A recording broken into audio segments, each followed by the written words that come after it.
Bismillah wa bihamdih. Assalamualaikum warahmatullahi wabarakatuh.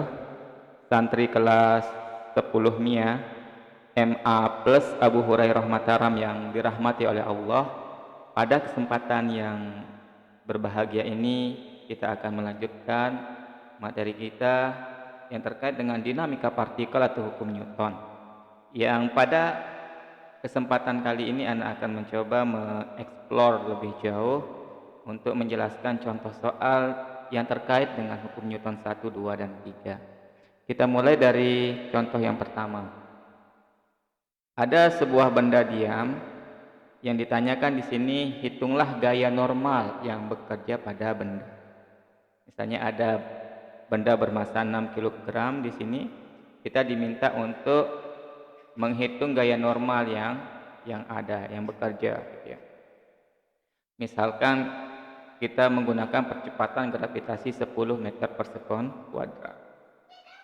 Baik, kita akan mencoba membahasnya. Yang diketahui di sini adalah massa ya. Massanya 6 kg, kemudian percepatan gravitasinya 10 meter per sekon kuadrat, sehingga kita akan dapatkan W-nya itu sama dengan massa dikali dengan percepatan gravitasi. Nilainya berapa? 6 kali 10.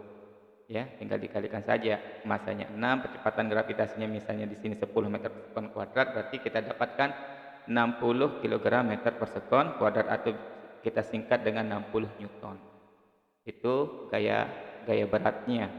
Nah, bagaimana dengan gaya normalnya? Tentunya kita sudah mendapatkan hubungan antara gaya berat dengan gaya normal, yang mana gaya berat selalu ke arah bawah ya, atau gaya gravitasi selalu ke arah bawah, sementara gaya normal selalu ke atas gitu ya.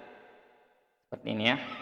Nah, karena ini bendanya diam, jadi kita bisa pastikan gaya normal yang bergerak ke atas itu, yang menuju ke atas gitu ya, akan sebanding dengan gaya beratnya, sehingga kita akan dapatkan bahwa sigma F sama dengan 0, itu yang hukum Newton pertama ya, yang mana sigma F yang bekerja di situ adalah gaya normal yang ke arah ke atas dan gaya berat yang ke arah bawah, sehingga kita tinggal masukkan saja N-nya yang ditanyakan, kemudian W-nya atau gaya beratnya sudah kita dapatkan 60 Newton, sehingga kita dapatkan gaya normalnya 60 Newton. Biasanya kalau positif berarti itu menunjukkan ke arah atas, karena pada koordinat kartesius ya, ke atas itu positif, ke bawah negatif. Ingat, hukum Newton ini di samping juga memiliki nilai, dia juga memiliki arah karena termasuk besaran vektor. Kemudian kita lanjutkan ke contoh soal yang kedua yang kaitannya dengan hukum Newton 2 ya. Ini ada suatu gambar gitu. Kita perhatikan ada dua buah gambar, ada yang bermassa 7 kg, kemudian 3 kg, yang mana permukaannya licin, berarti tidak ada gaya gesek di situ. Kalau ada gambar seperti ini, ada keterangannya licin, berarti koefisien geseknya sama dengan 0 ya. Nah, tentunya ada tali yang menyatukan antara benda satu dengan benda dua, kemudian ditarik oleh sebuah gaya sebesar 50 Newton. Nah, kita sudah membahas hukum Newton kedua ya, sigma F sama dengan MA gitu ya. Jadi resultan yang bekerja pada suatu gaya ya, kalau dia tidak sama dengan 0 berarti dia akan mengalami percepatan. Berarti ini arah geraknya ke arah kanan, F-nya sama dengan 50 Newton. Oke, kita coba lihat dulu apa yang diketahui. Massa A-nya 7 kg ya, kemudian massa B-nya 3 kg, kemudian gaya yang bekerja pada sketsa gambar ini 50 Newton. Sehingga pada benda A terdapat gaya tegangan tali ke kanan. Ini kan benda A. Ini ada tegangan tali ke kanan akibat dari gaya yang menarik ini.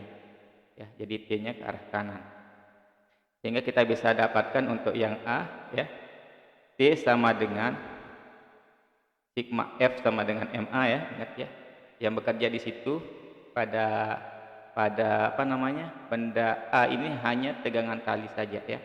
T sama dengan 7 kali, kenapa 7? Karena M-nya 7, massanya 7 dikali A. Ini yang perlu kita simpan sebagai persamaan yang pertama. Kemudian pada benda B, perhatikan di sini ya, gaya-gaya yang bekerja ada berapa nih? Ada 2. Ada F yang ke arah kanan, tegangan talinya ke arah kiri, sehingga kita bisa tulis F min T gitu ya, sama dengan M kali A. Berarti F-nya 50, T-nya itu kita cari nanti. Kenapa mengurangi? Karena berlawanan dengan arah F. Ya, dia ke arah kiri. Jadi kiri biasanya disimbolkan dengan tanda negatif. Kalau ke kanan positif. Sama dengan 3 kali A. Kenapa 3? Karena massa dari benda kedua itu adalah 3. Nah, ini kita akan substitusikan atau eliminasikan sehingga nanti akan ketemu berapa nilai T-nya ya. Kemudian nilai A-nya juga bisa kita dapatkan.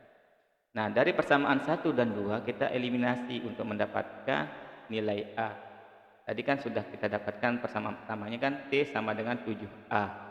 Kemudian yang kedua 50 min T sama dengan 3 kali A atau 3A gitu ya.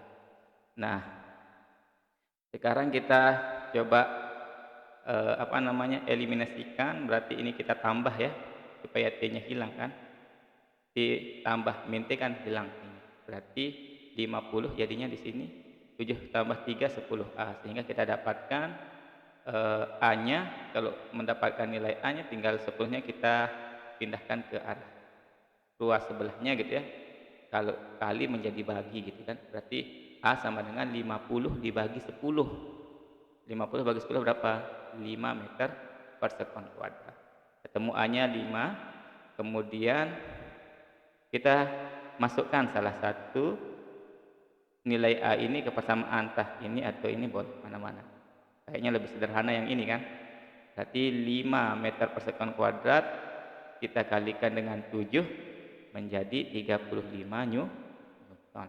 Jadi T-nya sama dengan 35 Newton. Sehingga kita dapatkan percepatannya 5 meter per sekon kuadrat dan tegangan tali sebesar 35 Newton.